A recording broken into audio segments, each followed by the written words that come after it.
It's time to talk sports. It's Hacksaw's Headlines, a panorama of the world of sports, stories, comments, and opinions. Touchdown, San Diego! Now, here's iconic sports talk show host Lee Hacksaw Hamilton and co-host John Riley.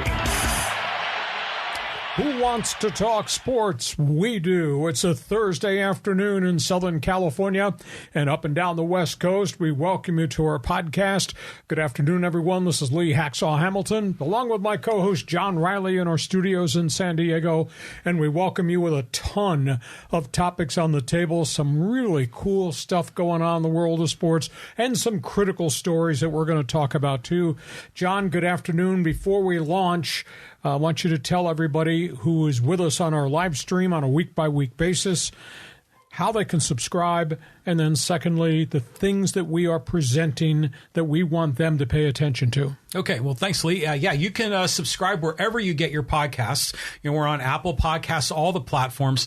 Plus, also subscribe to YouTube and click on that little bell. You'll get the updates when we drop video segments throughout the week.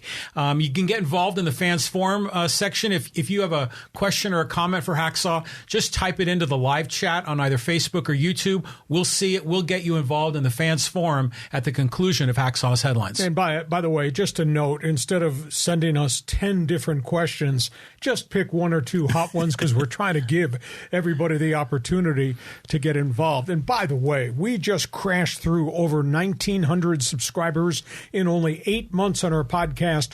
Would you like to be 1901, 1902, 1903? We're trying to get this thing to 2,000 subscribers by July 4th. And by the way, if you like what we're doing, share with all your friends, text them, email them, tell them what we're doing. And if you like sports, check my website, leehacksawhamilton.com. And as long as you're taking notes, give us a thumbs up. And because John doesn't have any friends because he's out in left field a lot of time with his opinion, if you want to give us a rating, give us 5 stars. We'd appreciate it. John, let's start. We'll start with baseball. Wow, it was a big night at PETCO Park. I mean, Fernando Tatis, it's like he's the old kid again. I'll tell you what. He was like the whirling derby. He was unbelievable. Best individual night at bat in the field and reaction from the fans that I think I've seen at Petco Park in a long time. I mean, he was a one-man gang. Home run, 2 doubles, 2 stolen bases, sliding catch in right field, and then he fakes the base runner out and throws a guy out at first base on a single to right field, and then he does the bows, he does the home run hop rounding third base. That's great. I mean, it was a cool night. And the only thing that's missing, we either need the sombreros or we need the swag chains, or maybe we need them both back because maybe that adds some chemistry to the dugout. But what a phenomenal individual night. Batting average is up now to about 283, 14 bombs. He's got 10 stolen bases already. I think he's got 34 ribbies. He had exit velocity on one line drive, I think was 106 miles an hour. And he's just running the bases with reckless abandon. Everything at this point has come together for him. It's cool. Can he stay healthy? We hope. Can he be the catalyst to impact all the other guys? Soto is hitting. He's striking out some. He's getting a zillion walks. Machado in spurts is hitting. Jake Cronenworth has not returned to hit. The bottom of the batting order is still awful weak. But, man, Tatis did anything and everything. He checked off all the boxes you would want on the field, at the plate, in the dugout, and with the fans. It was cool. That's like a 5-tool player all in one night. Toolbox. But how about that throw to first? I mean, he had his shoulders squared like he was going to go to second, and then he threw across his body. I mean, what a deke. I mean, it was just a great move. But just love the athleticism from that kid. And, he had a year off, and his timing wasn't there with his hitting. But, boy, it's all coming together now. Yeah, it really is. It's spectacular to see. We'll see if this explosion with him has actually helped them turn the corner. Now, part of me says they're about to come together because they're getting really good frontline starting pitching. Mm-hmm. And Josh Hader's nailing everybody when he comes out of the pen. And now they're starting to hit. But the other part of me, John, and I don't mean to throw any cold water on you out in left field, the other part of me says, well, thank God you played Washington, and thank God you played the Cleveland Guardians, because here comes Tampa Bay. And then you got to go on the road, and Frisco is playing really well, and I don't understand how that's possible. And the schedule gets a little bit tougher going forward. But for one night against Cleveland, El Nino landed at Petco Park, and that wasn't in the weather forecast anywhere. Yeah, I mean, what a great game. Waka was terrific on the mound. The pitching has been great. The starters, the bullpen, I think it's the top pitching staff in all of Major League Baseball since the beginning of May. The defense has been extraordinary. All they need to do is hit, and you know they've got the talent. So maybe it's finally coming. And Gary Sanchez, 6 home runs in 13 games. Now, this is the Gary Sanchez we first saw when he came up with the Yankees, but people figured him out. And then he stopped hitting home runs, and then he stopped hitting completely. I mean, I was shocked when the Yankees gave up on him, although they got a young catcher who's come up very fast and has done very well. But, boy, Sanchez, he'll give you some pop. And he's throwing some guys out. Interesting stat, in 13 games, he's thrown 4 guys out. The rest of the catchers on your Padre roster, 4 for 46. That's incredible. I mean, I figured this guy was washed up. When they signed him, I thought it was Robinson Cano kind of a signing again. You know, nice guy, you know, knows some of the players, but he's just over the hill. But no, man, this guy surprised everybody, and boy, do we really need it at the catcher spot. Exactly. Okay, from that baseball story, let's go to a story on the East Coast, because this is kind of interesting. This story has not gotten a lot of national recognition yet, but somebody in New York stepped out of character. Yeah, this is interesting, too, because you get Boras involved, Steinbrenner. I mean, you got some of the heavy hitters here. What are they talking about here? Maybe redoing the salary cap? Okay, Hacksaw and John have talked extensively about a need for a salary floor in baseball. Oh, yeah, that's right. Hal Steinbrenner, out of the clear blue sky on Wednesday night, said, I'd be in favor of a salary cap. What? Owner? Going public? I'm in favor of a floor to spending, too. I want a base. And he says, if you're taking my revenue sharing money out of New York and you're in Kansas City or you're in Oakland or you're in Detroit, the have-nots in baseball, I want a floor to spending. And he says the union will fight us, but all we need to do is look across the street at the NFL model and how their salary cap works for everybody, because the salary cap limits people from going crazy, but it pays the stars.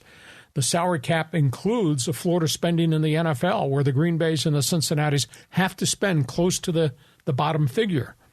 And the cap goes up every year because the cap is based on the revenue stream. So if baseball is exploding in terms of intake of revenue, that means the cap's going to go up.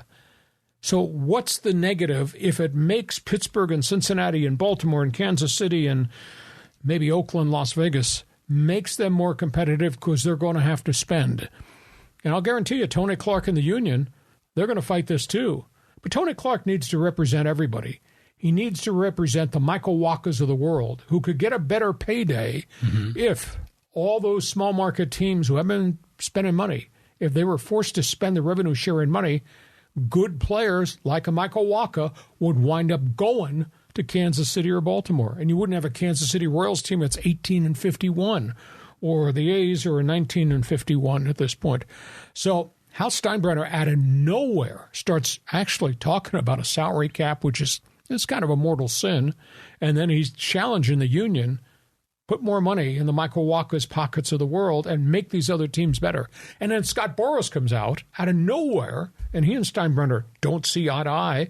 And Scott Boras, who's got opinions on everything, of the opinion, and he only deals with mega players. Right. He doesn't deal with the Michael Wacha's of the world. Says, floor to spending, got to do it 3 years in a row if you're going to take revenue sharing.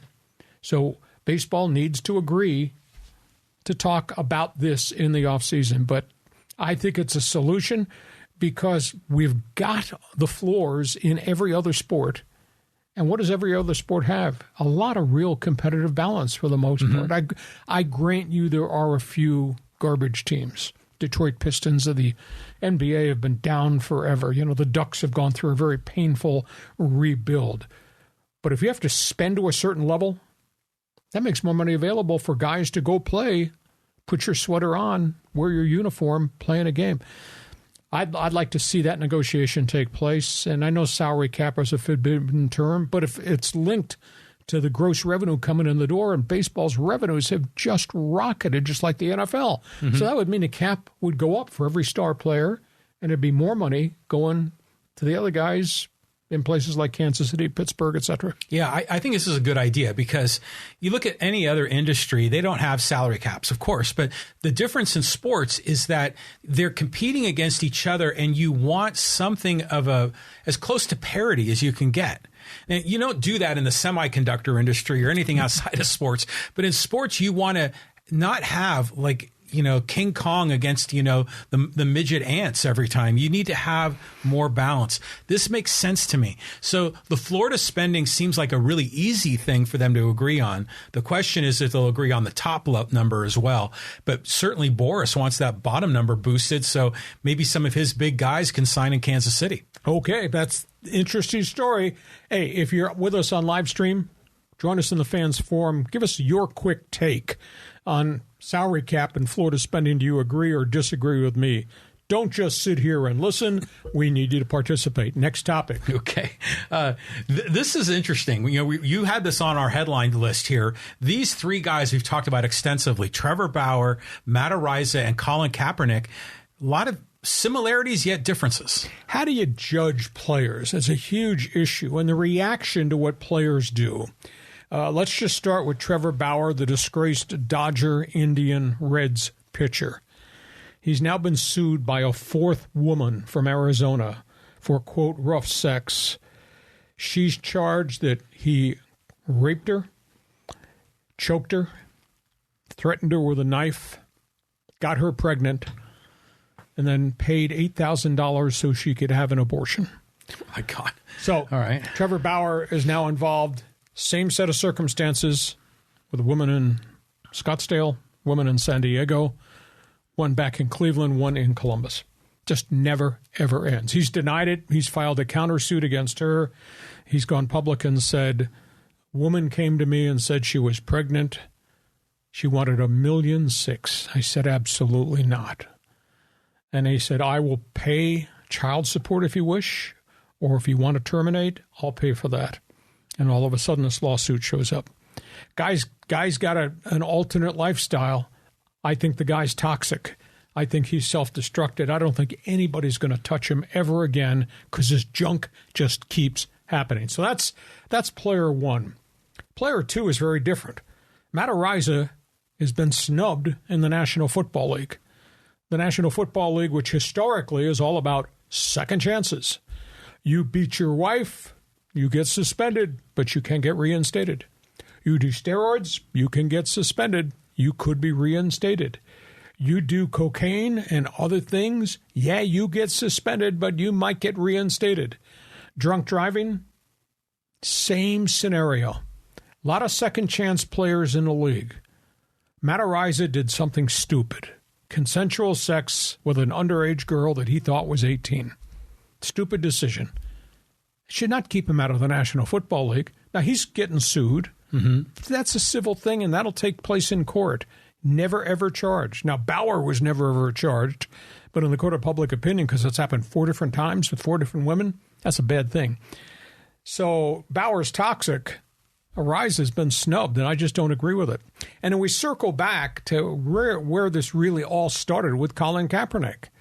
I mean, this was a quality NFL starting quarterback. San Francisco did some amazing things, got to the NFL and succeeded very early, and then started to comment and take public stands on social justice issues in society, police brutality, racism.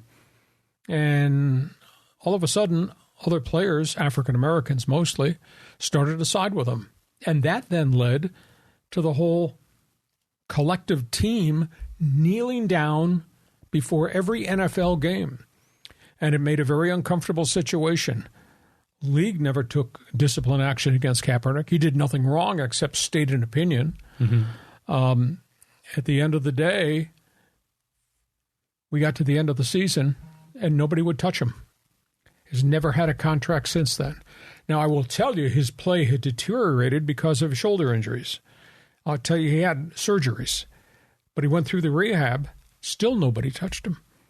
And they were going to try to stage a tryout. And he came in and he felt very leery of the people that were going to stage the tryout. And not very many teams showed up. And he tried to dictate terms of the tryout. Never got an offer ever again. The only team that talked to him was the Baltimore Ravens once. Blackballed. So we got toxic, we got snubbed, we got blackballed. So, John, you don't have any opinions about anything. No. Let me just put this at your front door. Okay. So how should we judge players? You know, Bauer, Kaepernick, ARAIZA, 3 really controversial stories. How do you judge them? Why did this wind up this way for those guys? When you consider the multitude of guys out in the league that have been given 7 chances and have done a bunch of really bad things, and yet they'll be in somebody's training camp July 29th, and they'll be on somebody's roster opening day. Yeah, well, I think a lot of times we confuse or conflate legality and morality, and sometimes we think if it's immoral, it should be illegal, and vice versa. So it creates this kind of a fuzzy area when we begin to judge some of these players. I was originally, really hardcore against Trevor Bauer, but with Matt ARAIZA, I was always giving him the benefit of the doubt. A lot of our social media commenters on the YouTube channel said, well, Trevor Bauer has not been convicted in a court of law. You have a double standard. And I started thinking about it, and I went, they're right to that degree. If it's one thing, if they are not legally charged, if they are not found guilty in a court of law, then they should have all the same freedoms as anyone else. But on a moral level, yeah, I think teams can make decisions on who they want to hire, who they want to sign, because that reflects on the brand and the messaging that those teams put out. In the end, I think that's why Colin Kaepernick didn't get a deal, because NFL teams really wrapped themselves in the American flag, and Colin Kaepernick, kind of went against the grain. But by the same token, the NFL has also picked up the banner that read Black Lives Matter. They did. The post-George Floyd thing. So if the NFL is supporting people who have been racially profiled, a man who died, why would they not support Kaepernick? Yeah, well, I think this goes to the league wide. They'll take a stand. They'll embrace Black Lives Matter, but on an individual team by team basis, no owner wants to have their season ticket holders hit the eject button because they're hiring someone like Kaepernick that some of the fans don't like. And we can debate whether that was right or wrong. Personally, I'm a supporter of Kaepernick and what he was all about. But this is a very conservative country, and a lot of conservative NFL owners, they don't want to go there. Okay, if you've got an opinion, whether you're pro or anti, Bauer, ARAIZA, Kaepernick, join us, message us in Fans Forum. John, before we move to the next question, because a really interesting story, what's gone on in the National Football League off the field, just remind everybody about subscribing to all the unique things that we do virtually every day of the week. Yeah, so you can subscribe wherever you get your audio-only podcasts. You can subscribe on YouTube. You can also follow Hacksaw on Twitter, on Facebook, on Instagram, on TikTok. Geez, we've been putting these videos on Instagram. They've been exploding. We have some videos that have over 200,000 views. We had another one we posted recently, and it was almost 100,000 views in just a couple of days.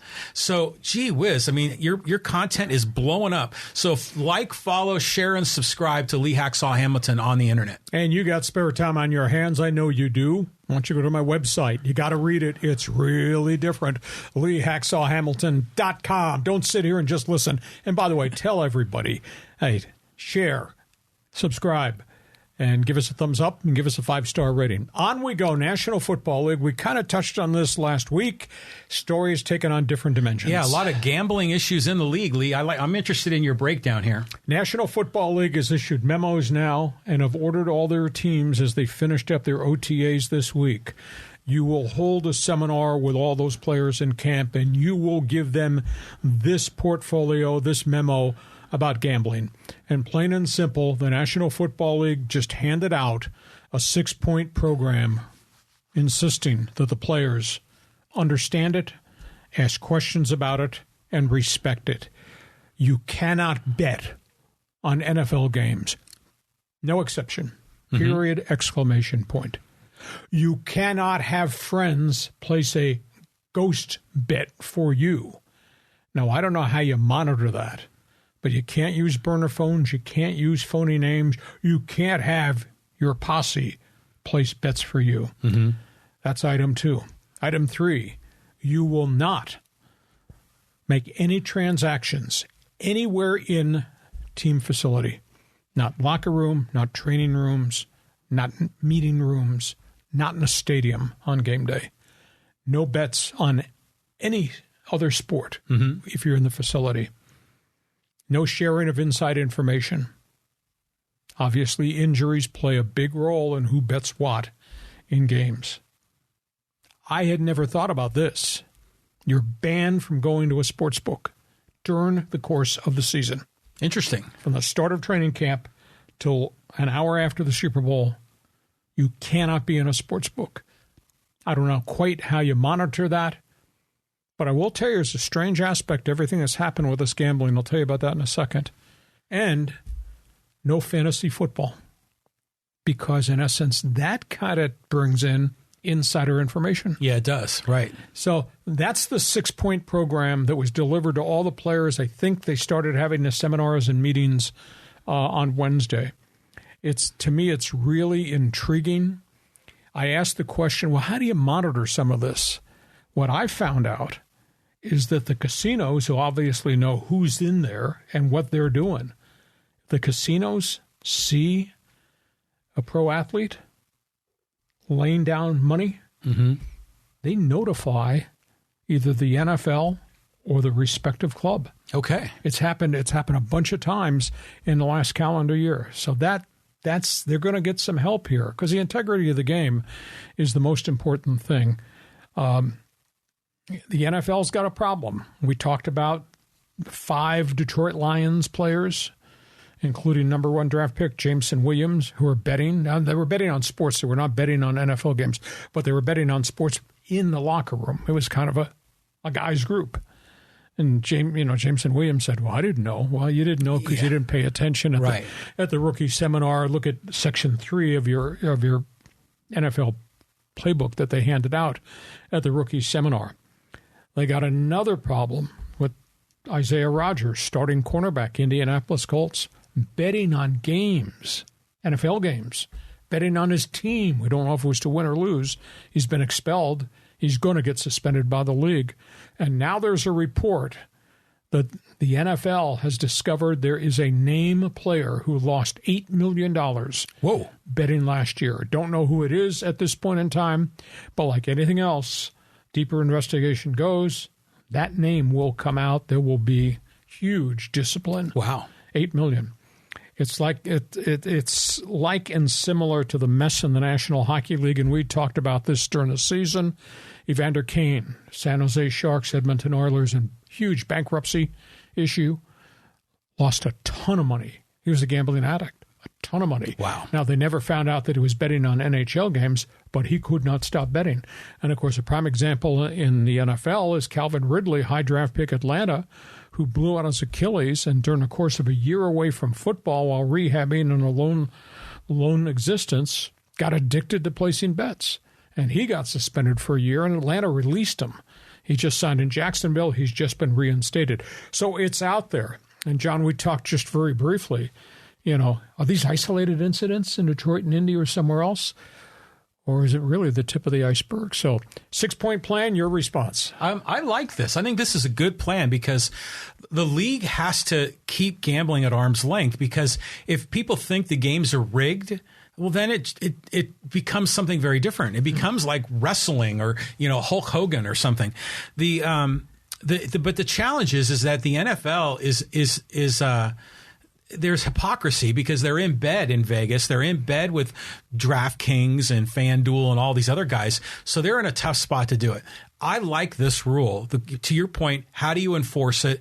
Because, you're roaming around a casino in Vegas and the sports book is just like in the next section of the building. It's not like it's a separate entity in and of itself. So, good on them for doing it. But, let's see how they enforce it. On we go. Another football story. OTAs are wrapped up this weekend. Everybody will be off for a group of weeks, and then everybody comes to training camp at the end of July. And there's some names that say, not coming. Not coming. I mean, this is grudge mode still with trying to get the agreement to get more money, and they have salary cap issues. They probably can't afford them. Well, they franchise tagged these two guys that are here. We're talking about SAQUOIN Barkley of the New York Giants, who is just a really gifted running back, had a major knee injury 2 years ago, has bounced back. He was a really gifted player before he got hurt, had a real bounce-back season. The other one was Josh Jacobs, who really struggled with the Raiders and then busted out last year, and he had almost 1,800 all-purpose yards. These are two really good football players. Contracts expiring. Could not reach agreement on multi-year deals. These players were franchise tagged at 10.6. They have refused to sign the franchise tag. They both boycotted the OTAs. Barkley has confirmed, I'm seriously considering sitting out the entire season.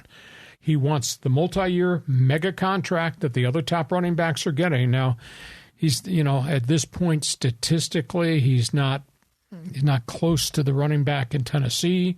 He's not close to the Charger running back, Austin Eckler, in terms of all-purpose yards, monster stats, but he's really good. Jacobs has had one really good year. These guys say, we want the Christian McCaffrey-type running. Now, I don't know that they're going to get $13 million per year. McCaffrey's the highest-paid guy in the league. But what you've got now is guys are saying, I'm not playing for 1 year, $10 million with no security, because if you get hurt, you now have no leverage. And usually you give guys, even at the running back position where guys do get dinged, you give them 3-year deals with injury guarantees, which if they get hurt in the second year or the first year, probably the 3-year contract is totally guaranteed. You don't give running backs 7-year contracts. That's for certain. It's an age-old argument. I want guaranteed money to protect me down the road, whether that's next year or the year after or the 4th year of the contract if I stay healthy. So, I mean, the Raiders have got so many player personnel problems, they really need Josh Jacobs to be what he was last year. And Barkley's part of that 2 or 3 man offensive unit that had an unbelievable breakout season. It took the Giants, deep into the season and in the playoff race. So you got to find a way to get this. You got to give him some money, but they're obviously not going to give him $13 million a year. No, but you can't blame these guys, because they see what's going around. They see what these quarterbacks are getting. Holy moly. And they see all the revenue in the sport. But you mentioned the word leverage. They don't have leverage other than doing this. They can squawk about getting paid more, but in the end, it's not going to change. Like in the rest of the economy, if we're unhappy with our employer, we could quit. And then we can go get a job with someone else. But these guys can't do that. I don't know how this is going to end because there are some unsigned free agents out there who have refused to sign the franchise tag. More than half the guys, I want to say there were 13 franchise tag guys. I think 7 of the 13 have signed so far. So this bears watching over the next couple of weeks. Everybody's off till we get to about July 26th. Camp opens. We'll see if anything changes, if they give them money going forward. And, of course, the quarterbacks are still out there, and they're negotiating with Justin Herbert and Joe Burrow and with the Chargers and Cincinnati Bengals. And I think those guys will probably get themselves signed and get themselves into camp. Speaking of money, college football story. This is really different. Yeah, I mean, we keep talking about money and things off the court and outside the lines. We want to talk about baseball and football, but yeah, the NCAA this is interesting. All the huge money that's involved here. Yeah, the USA Today did a research project, just released it yesterday, and they listed the revenues of every Division I program in the nation from top to bottom. And it's absolutely stunning the amount of money that comes in. They also listed the expenses to run that athletic department. I think this was all from 2022 budgets. open records. That's how they got access to it. But when you look at the money that's there, Ohio State is the top gross revenue school in all of college sports. Now, this encompasses football and basketball primarily. When you look at that Ohio State number, the amount of money that the Buckeyes bring in, $251 million. They spend about $237 million, so there's a decent profit there at Ohio State. Texas, and it's odd because Texas has not won a lot in recent years, and its basketball program has taken a jump up in the last couple, but those big cigars, those guys with oil money, yeah. Holy cow. Look at the amount of money that the Texas Longhorns made last year. It took in $239 million.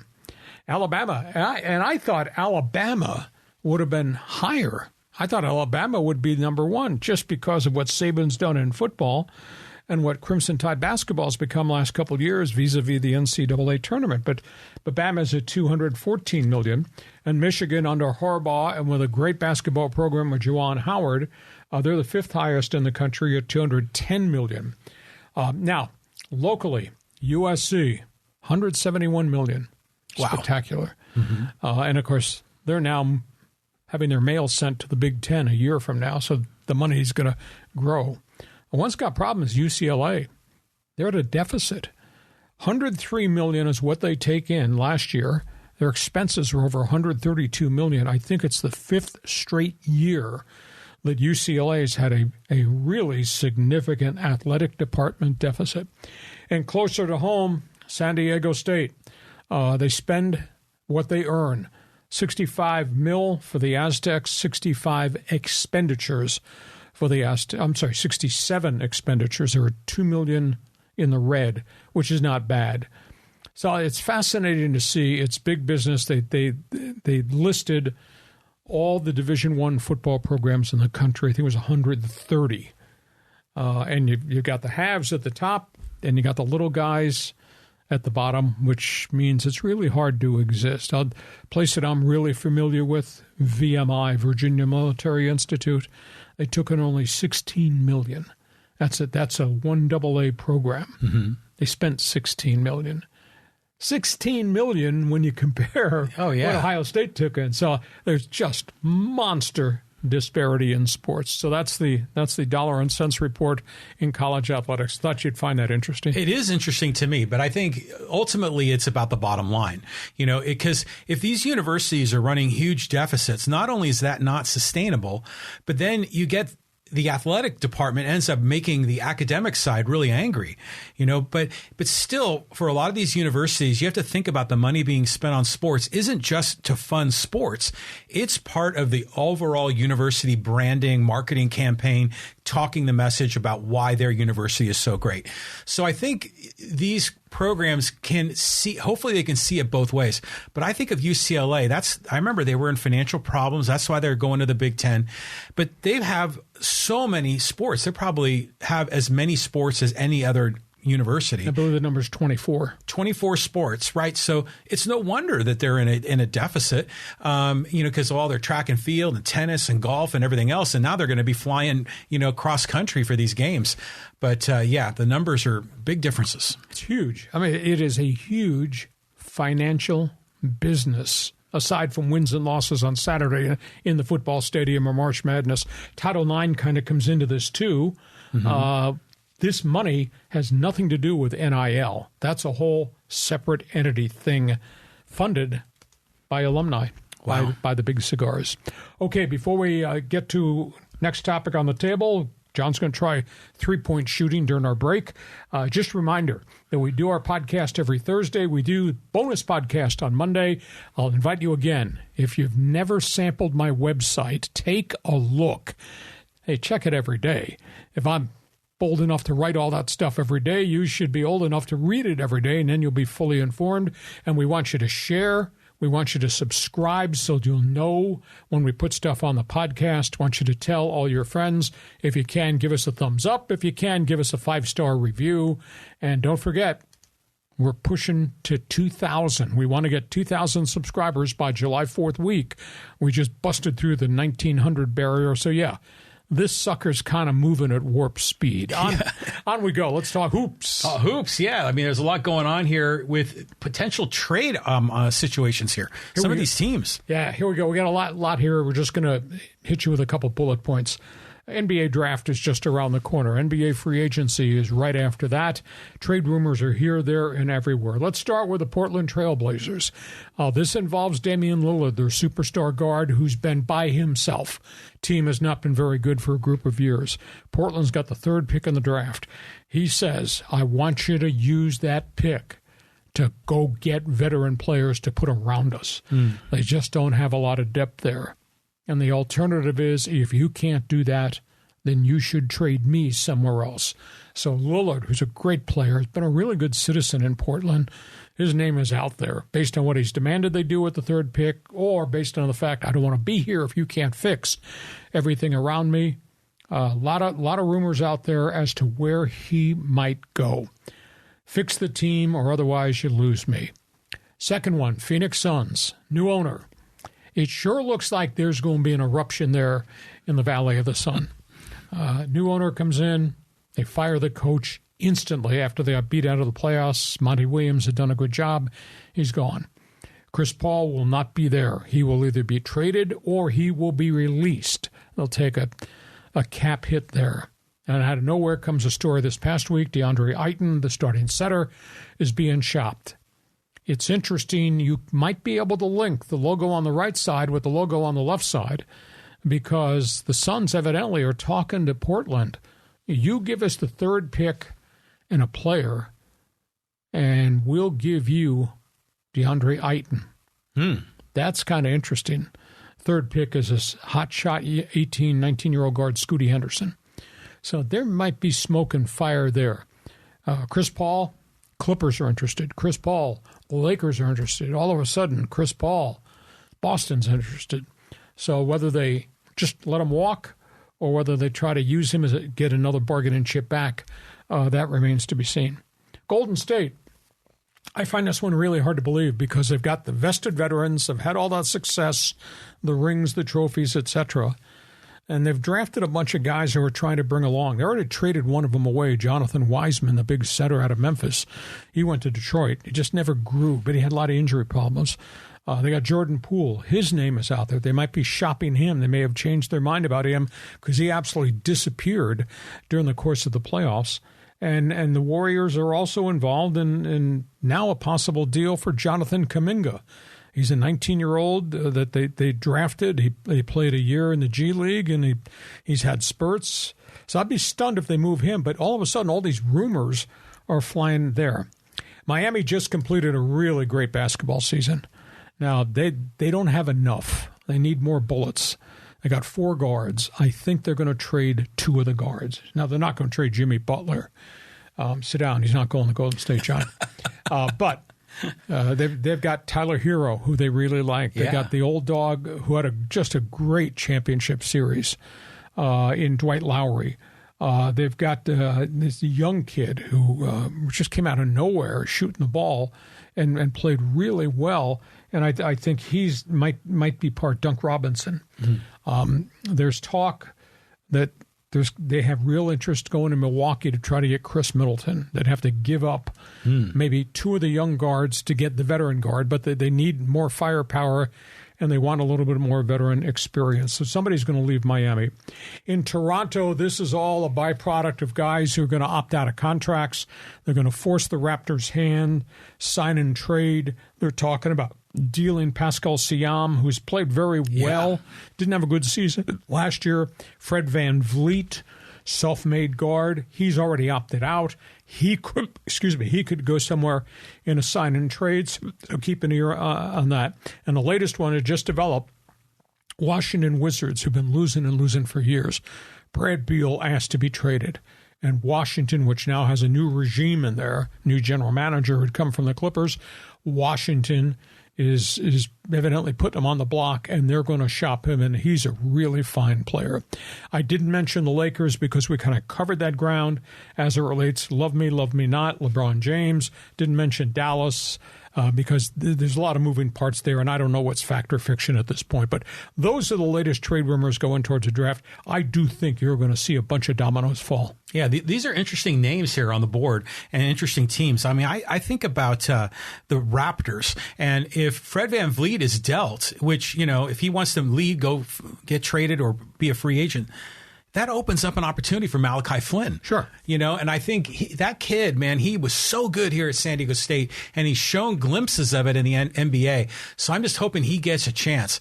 But yeah, Washington, that franchise has been in the tank for decades now. I mean, they were great when they were the Bullets with Wes Unseld, but I mean, have they done anything in the last 20 or 30 years? Well, they'd stockpiled a whole bunch of players, and they all got hurt.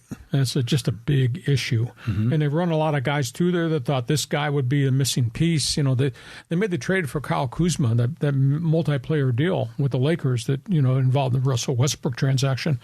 And he came in, and he's played pretty well. And now he's going to be a free agent. They want to re-sign him, but they just don't have strength in numbers, and they just keep going through players. And this guy might help us and make us different, and it doesn't work, or a guy gets hurt, or the guy has a bad season, and keep firing coaches. So Brad Beal is the last of the guys standing that was supposed to be the group that was going to lead them to really great things. So I think they're going to be fireworks as we head towards the draft with some of these players. And then obviously we got free agency that kind of kicks in right after that. Yeah. I mean, I think the proven formula is you have 2 or 3 big time superstars, and you fill in the gaps with role players and young kids. And what does Portland have besides Lillard? I mean, they're getting DeAndre Ayton is an interesting guy because he'd be a number 5. He played down there, down low by the block. But I'm not as intimate with the Portland roster or what their needs are. Probably they just need anybody. Well, they had a good running mate in C.J. McCollum, and they traded him to New Orleans, which to me was kind of weird. Mm-hmm. But they just have never had bigs. They've never had start players. They kept making transactions and trying to find something to fit with Lillard. He's a good player, and he's a really good citizen, but he's on the clock. He's tired of losing. Okay, from basketball, let's talk about what just finished, the NHL Stanley Cup playoffs. Yeah, this is amazing. And the way this whole thing went down, Las Vegas wins a championship within their first 6 years of existence. I asked the question weeks ago, and we triggered all these hockey fans who started to respond to us. Is anybody going to watch the Stanley Cup final? Look who's in the final. Yeah. Vegas, Florida Panthers, who were the last team in. Anybody to watch it? Nobody did. Nobody. Worst TV ratings in 30 years. Ooh. And that's a blow because I thought the games were really cool. I thought the series leading up to the Stanley Cup Finals. But no marquee teams. No Boston Bruins. They went on vacation after the first round. No Maple Leafs. No Oilers. Mm-hmm. To my heartburn. The Kings went out. They just weren't sexy names there, and they drew in the final game, fifth game, they only drew 2.5 million viewers. Really? And the overall playoffs, the final series, only drew 2.8 million average. So that's a huge disappointment. That being said, it was cool. What an environment Las Vegas is. It was so neat at the end. And there's a whole bunch of guys on that team that I got great respect for. Mark Stone had 2 back surgeries. He came back, and he wound up being the MVP. And you looked at the goaltender, Aiden Hill, was a 5th stringer when the season started. Vegas lost 4 goaltenders with significant injuries. This guy carried them through the playoffs in a contract year.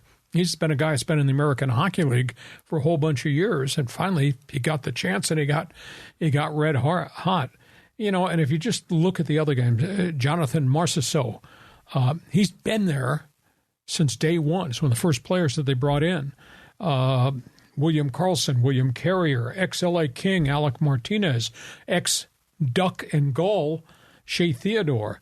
I mean, it was a really well-constructed team that was big, it was fast, it was deep, it got a hot goaltender, and they just sent wave after wave after wave. And then Florida got hurt, and Matthew Tkachuk suffered a fractured sternum and tried to play through it. He couldn't. Aaron Ekblad, the defenseman, broken foot, is having surgery today. They just ran out of players and they ran out of gas. But they called themselves, when they came into the league, And he had all these guys coming from all these teams, and Mark Stone was the first one in the door. He said, we're a bunch of misfits.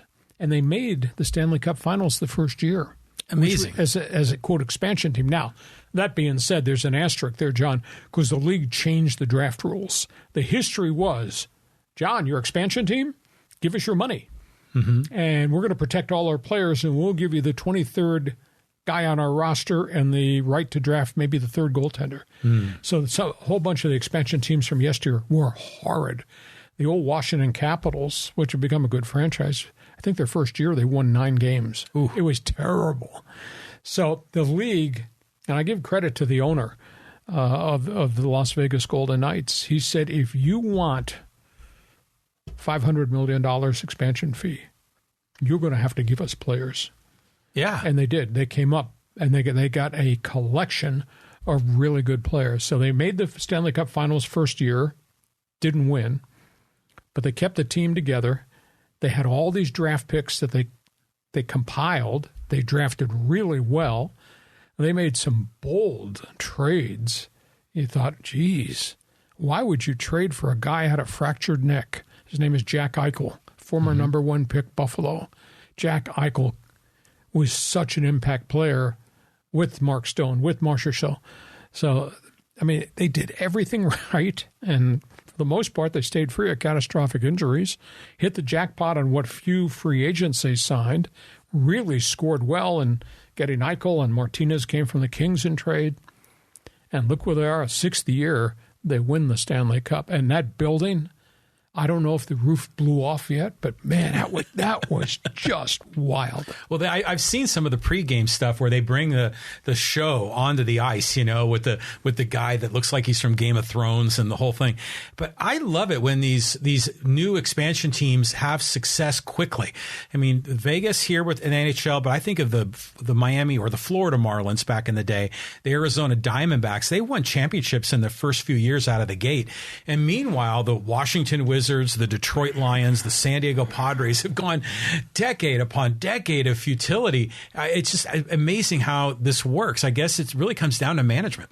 Okay, before we go, just reminder, Fans Forum coming up. You got a question, statement to make, let us know. Pick one of the topics we've talked about and fire us a question. We'll try to get to as many as we can. John, last topic on the table. Corner kicked me a few questions in soccer. Yeah, I mean, this is interesting because have they signed Greg Berhalter? I mean, what are they doing for the head coach? Okay, let me take you a whole bunch of different directions here. Team USA, under its second interim coach, plays tonight, Thursday night, Mexico, first round of the Nations League tournament. Okay. I'm so excited to watch this because Team USA has its star back in Christian Pulisic from Chelsea. Weston McKennie has come back from the EPL. On the roster are the young guns, Gio Reyna, Ricardo Pepi, Alex Zendejas, the Mexican, is playing for the U.S. side, and Fa Balogun, the kid from France that they just got transferred in, scored 21 goals this past year. They suddenly have all this firepower with Pulisic and McKennie.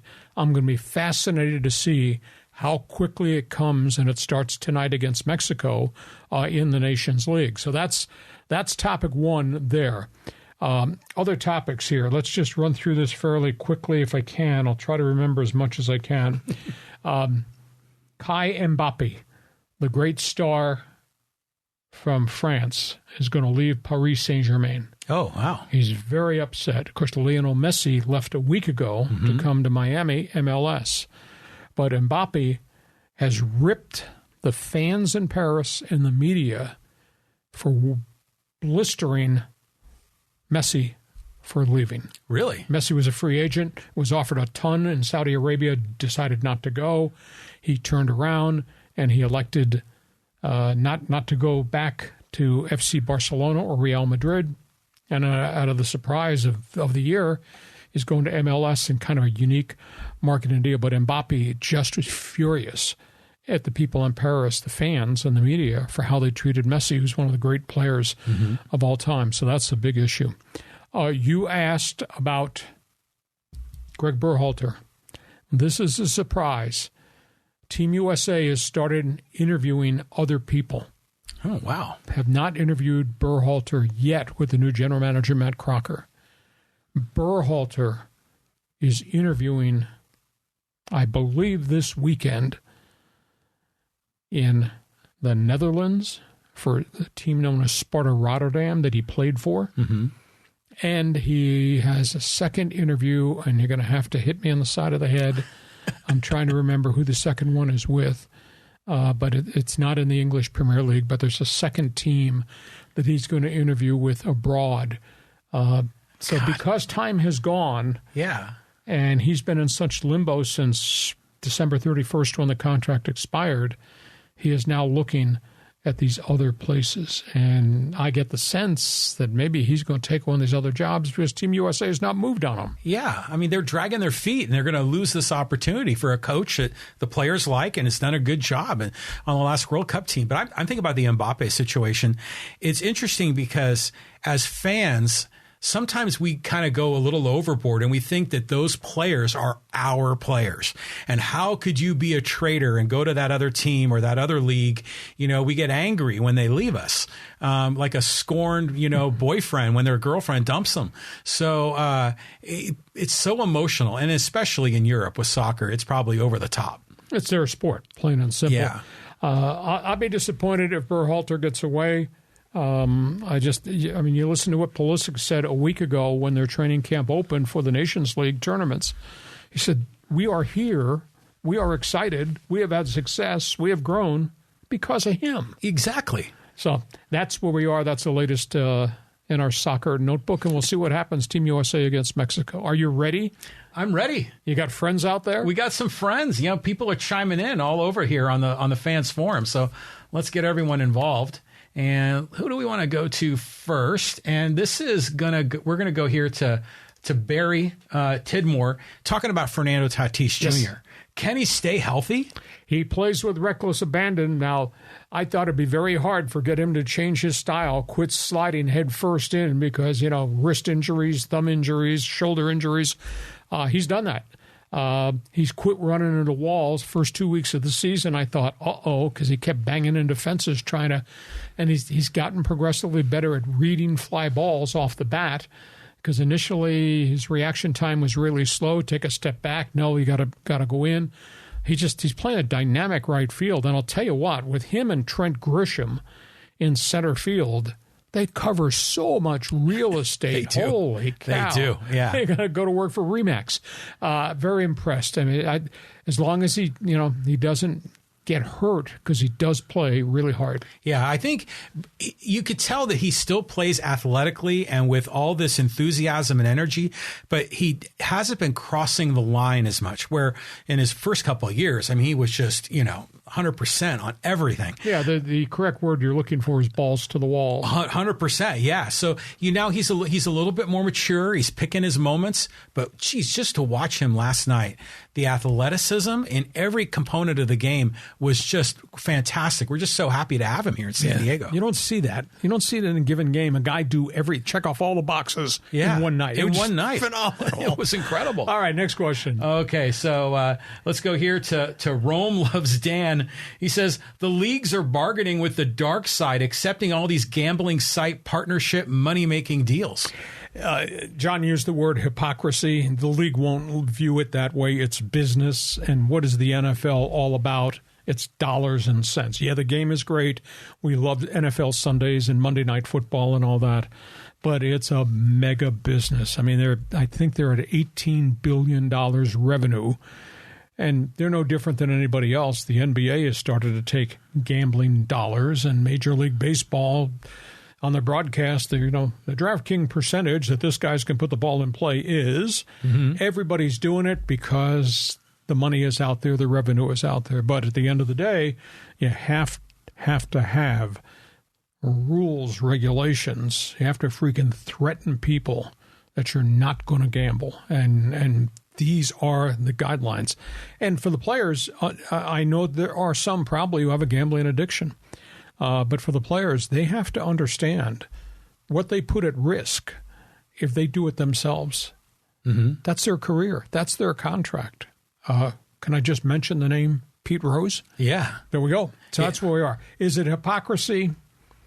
Maybe not. I just think it's the world of business that professional sports is living in right now. I mean, imagine if you could wave a magic wand and gambling disappeared. I know it sounds ridiculous, but imagine it was not just illegal, but just didn't exist. The NFL would not be anywhere near what it is right now. It's all the gambling money that really builds a lot more additional enthusiasm around the league. That's why people are signing up for NFL Sunday tickets in the red zone, because they want to see when their wide receiver on their fantasy team scores. But yeah, for the players' perspective, I mean, they got to understand, obviously, they can lose a lot of their own money gambling. Number two, they could lose their career gambling, and that should be a big threat from the league. But they have to also understand that they're potentially killing the golden goose.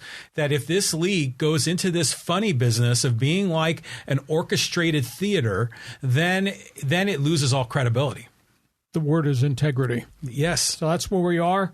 I am concerned, though, that this is the tip of the iceberg. What happened in Detroit, what's happened in Indy, and this name player who lost $8 million last year, that's going to come out. I think it's probably not rampant, but I think it's probably in a bunch of locker rooms because these are young guys with time on their hands with bank to spend. Whatever. Next question. Okay, this is kind of a fun one, talking a little bit about the days of sports talk radio. From Art Flores. I don't think that's the real Art Flores, former head coach of the Raiders. Hey, legit question, Lee Hacksaw Hamilton. Do you get upset when Rome impersonates you? Don't let it bother you, bro. It's funny. And where will Matt, I assume he means Matt ARAIZA, land? Don't have any problem with it. Romy was a teammate. We didn't always agree. That's okay. We were part of the cornerstones that made Extra 690 legendary. I guess, and John and I have talked about this before, because it's one of the first things John ever asked me. I don't get upset. I don't understand it, though, because if he's talking to a nationwide audience, whatever he's got left on his radio show, and he starts dropping these things, show me your lightning bolt. You know, the guy in a car in Des Moines, Iowa, listening probably doesn't understand what that means. No. You know, I mean, in SoCal, yeah, people would understand it. So, it's cool. He's had a great career. I had a great career. So I don't have a problem with it. In terms of ARAIZA, we have now come through mini camps. I am really surprised. Nobody signed him. It would have to be a minimum wage contract.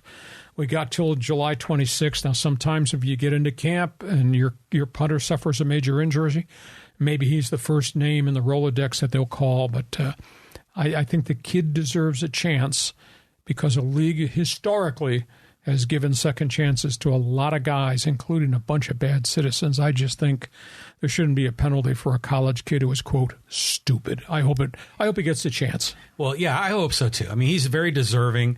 I mean, he's the punk god, after all, so we are all rooting for him.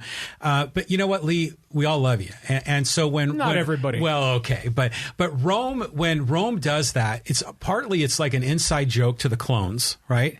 But when I hear him impersonating you, it makes me feel like it's 1993 again, you know, and I'm listening on 690 and it's like I'm sort of inside, you know, I kind of get the joke because and it's not really a joke, but it's love and flattery, but it's just kind of neat when he does it. And yeah, the new clones that started listening 10 years ago, they have no idea what this is about, but I just like it. It makes me smile. He didn't smile when I said early on, because we used to exchange gunfire on the air. And I said, you know who he reminds me of? Remember the TV show Welcome Back, Kotter? That's Arnold Horshack, is it not? He got so upset at me. But no, he's had a really nice career, and he's got a great wife and 2 kids, and he's done very, very well. And I've done very, very well, too. Okay, yeah. On we go. On we go. Let's go here and get Kenny involved. Kenny Hernandez said, will a Kellen Moore offense give Isaiah Spiller more playing time? He's going to probably get playing time. They got to develop him. There's no doubt that what he did at Texas A&M was really special. They spent the OTAs lining him up sometimes as a slot receiver, in addition to being maybe the backup running back. He'll get ops in games. I don't think he's going to put Eckler on the bench, but he'll be a very good insurance policy, and they really like all the things he does. And it's interesting, Kellen Moore's closing comments yesterday was the final day of OTAs. He told the players, be prepared to make plays and do your job when you get here July 26th. I'm going to be fascinated to see what they do differently offensively because, John, they are loaded on offense. The front line has been rebuilt. They now have 4 young guys and the old dog at center in Corey Linsley. Love the offensive line. They obviously have a tight end they like in Gerald Everett. They've got Keenan Allen. They got Mike Williams. They got Quentin Johnston, the number 1 pick, who looked pretty good. They get Guyton back coming off the knee surgery. Josh Palmer had a breakout season. So they're deep there. They're at least 2 to 3 deep at running back. I think offensively they're going to be fun. Defensively, I think they still got holes. They have to find a way to address. There's still a bunch of unsigned defensive free agents out there. But I'm looking forward to rooting for Justin Herbert to go 17-0 with the offense. Of course, I do want Dean Spanos to go 0-17 as the owner of the Chargers. Go ahead. Do you think it's realistic or it's fair for the fans to be skeptical of Kellen Moore because he comes from the Cowboys, and the Cowboys have had a lot of frustrations in the playoffs? Well, Cowboys last year were wiped out with injuries in the offensive front. And then, of course, Dak Prescott 2 years ago had a real significant injury. And Ezekiel Elliott, there's a lot of miles on those tires. He's not the same running back anymore. He's still unsigned. So they were going through some transition along the way. But Kellen Moore's a bright guy, and he's an X and O's guy. And when Dak Prescott was healthy and Zeke still was healthy, and they had Amari Cooper for a period of time, they moved the ball down the field. So I'll be interested to see how different this offense is. That quarterback there, I should say. Chargers quarterback is really dynamic. So he knows where to put the ball, where not to put the ball. He knows defenses. He knows timing patterns. He's got a gun for an arm. He's got mobility, though he doesn't want to run, but he moved the pocket. He doesn't get rattled. You take your grade point average at UCSD and my grade point average at Ohio, you add it together, it wouldn't probably match Justin Herbert's grade point average at Oregon. He's a real sharp guy. So you're right. I'm excited for offense. I don't think they can stop anybody, and maybe they're going to have to win their games 42-38. Well, yeah, but he's got to win in the playoffs. I mean, that's the level we haven't seen from him. Next step. You have to take the next step. You have to learn how to win in the playoffs. Okay, so let's move on. We got some social media questions here, and here we go. This is from Michael Alley talking about Stan Kroenke and the San Diego Sports Arena. It says, Lee, I had a thought. After seeing a report on this yesterday, what if Stan Kroenke plans on selling his interest in the Colorado Avalanche and buys the Coyotes and moves them to San Diego? This is not outside the realm of possibilities. He did something similar with bringing the Rams back to L.A. It would also have his hockey interest close to his business here in SoCal with the Rams. That's Hockey Fan joining us on the Hockey Hotline. That's kind of like you. He's, you're in left field. He's thinking outside the box. Yeah, I think that's too complicated. I mean, Kroenke has done so many phenomenal things in the Rocky Mountain region. I mean, from his NBA champion Nuggets, Colorado Avalanche, who won a crown, what he's done in soccer, what he's done in building stadiums, and his media interest. He owns a regional sports network that is flourishing. Wow. So he's really successful in that 303 area code. I don't think he would divest himself of the Avs. But your point being made, and nobody wants to talk about it because Gary Bettman is defiant, the NHL commissioner, that we're staying in Arizona.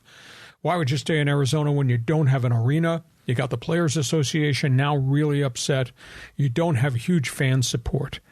If we get this when Kroenke builds this thing, and it's probably going to be 16 thou, why would you not reach across the state line and try to snatch the Arizona Coyotes maybe 2 years from now or 3 years from now? These things take time. You're not going to build a new sports arena by 3 weeks from Monday, I'll guarantee you that.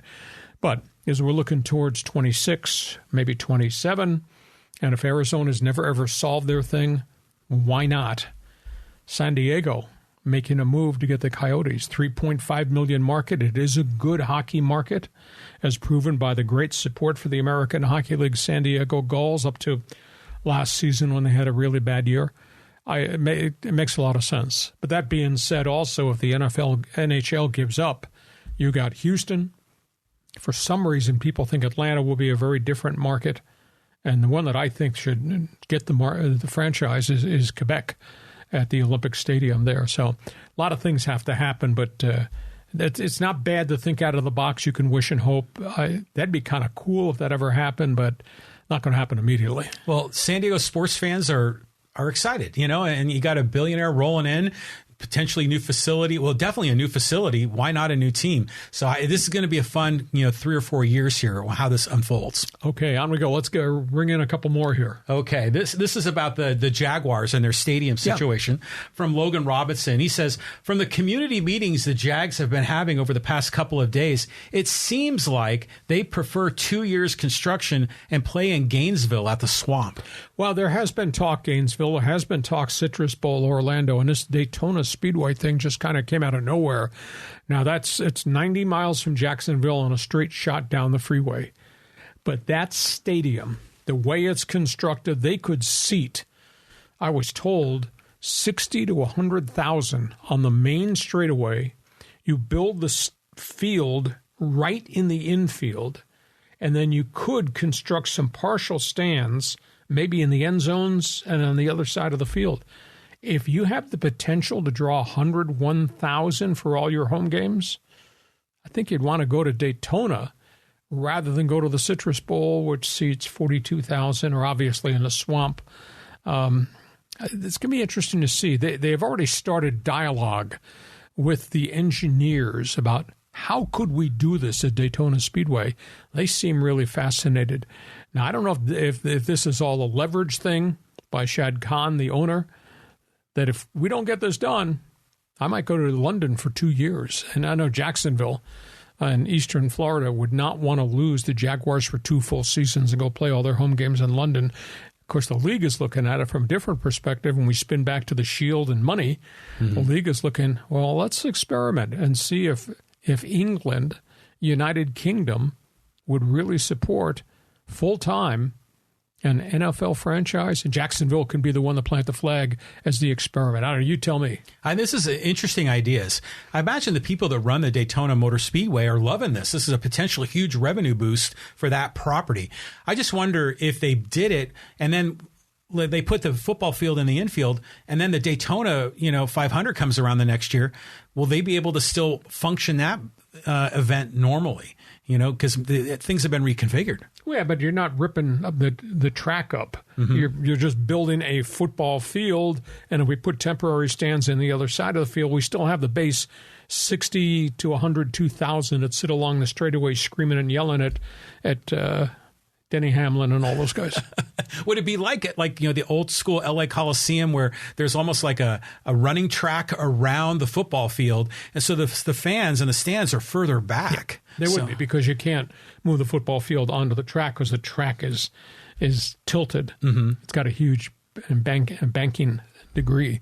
It's interesting to see where this goes, and I'd never say never, because the league has the ability to do a lot of creative things, and this is a little bit out of the box, but it's worth watching to see where it goes. Let's do one more here. Okay, one more. This is the next one in line. This is from how do you say this? Vimeka. Okay, that's how you say it. Talking about the Padres and everything that's going crazy with them. Padres flagship station won't say anything bad about the Padres, and local news has been garbage for many years now, especially 4-minute long sports segments. We need Hacksaw back on the waves. Well, anything is possible, I guess. If the phone rings, I guess I pick it up and I talk to somebody. I just think that when you do sports talk radio, you have a responsibility to the citizens and the listener to cover the stories. If you win 5, you talk in glowing terms. If you lose 5, you analyze why you're struggling. If your star is hitting 333, you have that conversation. If he's hitting 222, you have to have that conversation. They're just a blend of honesty. You need to be fair. Philosophically, when I did sports talk radio, I didn't beat up the teams that were on my station or the team I broadcast, the Chargers. But if there were things that had to be said, I remember that we lost a game in Kansas City. It was horrid. Just played like crap and had playoff implications. And I went on at 4 o'clock with the best 15 minutes in radio. And my start after I did my opening thing was, here's what's going on in the world of sports. Here's what Lee Hamilton thinks. You did not. You did not do that. Oh, tell me that did not happen. Chargers lost to the Kansas City Chiefs. Mm-hmm. Now, I didn't rip them. I just staged it a certain way. And then I let the fans open the phones and let the tidal wave of comment, critique come that way. You got to be fair. You need to be fair to the athlete. Only thing I ever said is if an athlete gets arrested, we're going to talk about it, and it might not be pretty. But that's on the athlete. That's not on the talk show host. But to ignore a team falling apart, you can't cheerlead if you're going to have any credibility. That's my philosophy. That's the way I always did it. It's being done a little bit differently now. But I think the fans appreciate it when you give them the window to comment. And see, that's one of the problems I have is nobody takes phone calls anymore. I don't think it's good radio for two hosts to sit there for hours and hours and hours and hours. So you did not do that. Yeah, well, I think it's interesting to me. Now, when you were the play-by-play man for the for the Chargers, were you an employee of the football team or were you an employee of the radio station? I worked for the radio station, lock, stock, and barrel. Okay, and so then they contracted out to the radio station to broadcast the games. Yep. So you weren't really reporting to like a Charger executive. Never once. So you really should have the freedom to say what you want, but you're a professional, so you're not going to be over the top. You're going to be fair. But I think these teams, these players, they also have to have a thick skin too, because they're in the public eye. This is, like TMZ to a degree, and they love the praise, but they've got to be also to be able to accept the criticism. As long as you're fair. Correct. If you're fair in your analysis that this guy can't pitch anymore, we got to go find somebody else to plug into that rotation. Mm-hmm. They understand that. They should understand it. And I've hardly had any issues with athletes. I never had an issue with the Chargers till they left our station. And then they managed to go 1-15 in the Ryan Leaf era.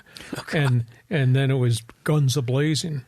And I had things to say, and I let the fans have things to say. And when they bitched about it, my response was, you used to be here in this station. You left our station. That probably changed the whole game. So be it. But I never had a problem. But I did stage with how I wanted to put, quote, topics on the table. And when I said, you did not. Tell me you did not lose to the Kansas City Chiefs. Well, I think we're 2-9 at that point. And the phones just exploded. Yeah, well, that's the right way to play it for your perspective, is let all the vitriol come from the callers that are calling in. But gee whiz, I mean, just being a Charger fan back in the day, you just get so frustrated, sometimes because the Chargers had the better team and they would just blow it in the end, or they'd lose to an inferior team. I mean, it would just pull your hair out. I just remember listening to you on Sundays, a lot of times with the ticket in one hand and the transistor radio in the other. But on Mondays, I mean, I would either be in a good mood or a bad mood. And then I started thinking, man, I'm taking this too seriously. We all do. Quote, you fall under the description of fanatical. Exactly. It's interesting. It's just a different dynamic now. And so we had a great run. And the best thing, it was interesting, a sidebar. I was on a talk show in Seattle today because I had done the Seahawks too.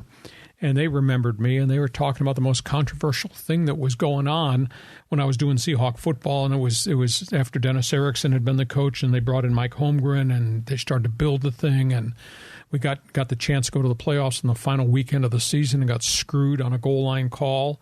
Vinny Testaverde, New York Jets, tried a quarterback sneak on a fourth down play with 20 seconds to go. His helmet crossed the goal line. The ball never did, and they still signaled touchdown. And I'm sitting there. The replay took 5 minutes. It went forever. And we kept looking at different angles on the replay in the Seahawks radio booth.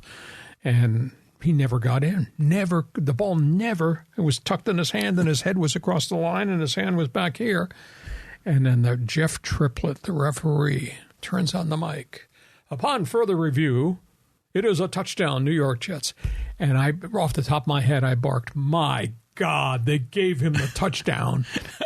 And that wound up on NFL Films, which really shocked me because NFL Films is a subsidiary of Park Avenue in the NFL League office, and they put that in there.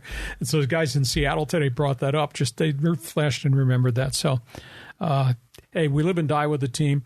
And I'll close out with this. The worst part about doing games, being the voice of a team, is when you're losing, because it's just really hard. And if you're bad and you don't have any hope, it's really hard. The best part is when you get good. Grab on and hold on for the ride, as witnessed by what San Diego became when Bobby Ross led this team to the playoffs and then led this team to the AFC Championship game and led this team to the Super Bowl. The journey is the best part. I know that Steve Young blew our doors off and threw 6 touchdown passes on Super Bowl Sunday, but the journey to get to the Super Bowl is something you never, ever forget, and I bet it's the same way for everybody here in the community. Hey, listen, we appreciate you being with us on our Thursday podcast. Please subscribe, tell all your friends, share the information about what we're doing. Get the chance, check my website, LeeHacksawHamilton.com. John, no rain in the forecast. Enjoy yourself out in left field. Have a great sports weekend. We'll see you Monday. See you Monday, Lee. Thanks for being with us on Hacksaw's Headlines. Join us again for Hacksaw's Headlines on YouTube, Facebook, and Twitter. And find the audio version on your favorite podcast apps. Touchdown, San Diego! For more content, go to LeeHacksawHamilton.com.